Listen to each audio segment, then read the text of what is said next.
అకాల వర్షానికి తూర్పుగోదావరి జిల్లాలో రైతులు కుదేలయ్యారు. ఉరుములు మెరుపులతో బీభత్సం సృష్టించిన వర్షం వందలాది ఎకరాల్లో పైరును నేలనంటేలా చేసింది. దాదాపు 100 ఎకరాల్లో చేలలో నిల్వ చేసిన ధాన్యం తడిసి ముద్దయిపోయింది. దీంతో రైతులు తీవ్ర ఆవేదన వ్యక్తం చేస్తున్నారు. అకాల వర్షాలతో నష్టపోయిన రైతుల పరిస్థితిపై సాక్షి ప్రత్యేక కథనం. వాతావరణంలో ఒక్కసారిగా వచ్చిన మార్పులతో ఉమ్మడి తూర్పుగోదావరి జిల్లాలో సోమవారం భారీ ఈదురుగాలులతో కూడిన వర్షం బీభత్సం సృష్టించింది. వందలాది ఎకరాల్లో పైరు నేలనంటి పనికి రాకుండా పోయింది.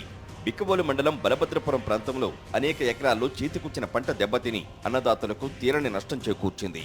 ఆదివారం ఉరుములు మెరుపులతో కురిసిన భారీ వర్షం వల్ల వరి పైరు చాలా వరకు దెబ్బతింది. దాదాపు 200కు పైగా ఎకరాల్లో పైరు నేలనంటింది. దీంతో రైతులు తీవ్ర ఆవేదన వ్యక్తం చేశారు. మరోవైపు రబీలో కోతలు పూర్తి చేసి అమ్మకానికి సిద్ధంగా ఉంచిన ధాన్యం నీటిపాలవడంతో ఎకరానికి 30,000 నుంచి 40,000 వరకు పెట్టుబడి పెట్టిన రైతులు కన్నీరు మున్నీరుగా విలపిస్తున్నారు. తడిసిన ధాన్యాన్ని ప్రభుత్వం కొనుగోలు చేయడం లేదని, దీంతో ఏం చేయాలో అర్థం కావడం లేదని ఆవేదన వ్యక్తం చేస్తున్నారు. ఏడాది రబీ సీజన్ ప్రారంభం నుంచి రైతులకు ఇబ్బందులు తప్పడం లేదు. తూర్పుగోదావరి, కోనసీమ, కాకినాడ జిల్లాల్లో శివారు ప్రాంతాల్లో వేలాది ఎకరాలకు సాగునీరు అందక పంట పూర్తిగా ఎండిపోయింది. గత ఏడాది పంట కాలువల్లో గుర్రపుడెక్క తొలగించకపోవడం, క్లోజర్ వర్కులు చేపట్టకపోవడంతో పంట పొలాలకు సాగునీటి సరఫరా పూర్తిగా నిలిచిపోయింది. కింద పాలు పోసుకునే దశలో నీటి సరఫరా లేకపోవడంతో పంట ఎండిపోయింది.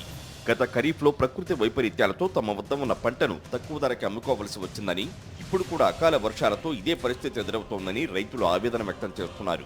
ప్రభుత్వం 1,750 రూపాయల మద్దతు ధర ప్రకటించిన దళారుల ప్రమేయంతో కాటా ధాన్యం 1,400 రూపాయలకి విక్రయించాల్సి వస్తోందని వాపోతున్నారు. అధికంగా వచ్చిందనే మాటే కానీ ఈ దళారులు మీరు చూస్తున్నట్టయితే చాలా దారుణంగా ఒక బస్తాకి 230 రూపాయలు దారుణంగా తీసేసుకున్నారు. ఇది రైతు భరోసా కేంద్రం నుండి 1,730 రూపాయలు రేట్ వేసి ఈ రైతు భరోసా కేంద్రం వాళ్ళు Saiteja agro Indian private limited తొస్పూడి వారికి పంపించడం జరిగింది. మరి అదే ధాన్యాన్ని మేము 1,500కే తీసుకుంటాం, లేదంటే మీరు వెనక్కి తీసుకెళ్ళిపోండి అని చెప్పడం జరిగింది. అసలే పంట నష్టపోయి దిగాలిక ఉన్న రైతులపై ప్రభుత్వం మరో బండరాయి వేసింది. బిక్కవోలు మండలం బలభద్రపురంలో రైతులు సిరిబొండాల రకాన్ని భారీగా సాగు చేశారు. అయితే ప్రభుత్వం వీటిని కొనుగోలు చేయబోమని స్పష్టం చేయడంతో మిల్లర్లకు తక్కువ ధరకే విక్రయించాల్సిన పరిస్థితి ఏర్పడిందని రైతులు ఆవేదన చెందుతున్నారు.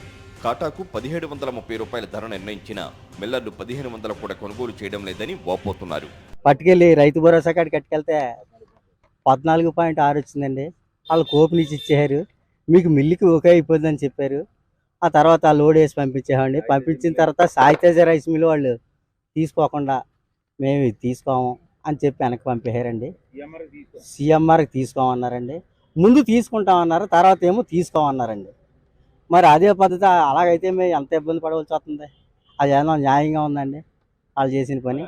అతి తక్కువ ధరకే మిల్లర్లు దళారుల ధాన్యాన్ని కొనుగోలు చేస్తున్నా అధికారులు తమకేమీ పట్టనట్టే వ్యవహరిస్తున్నారని రైతులు ఆరోపిస్తున్నారు.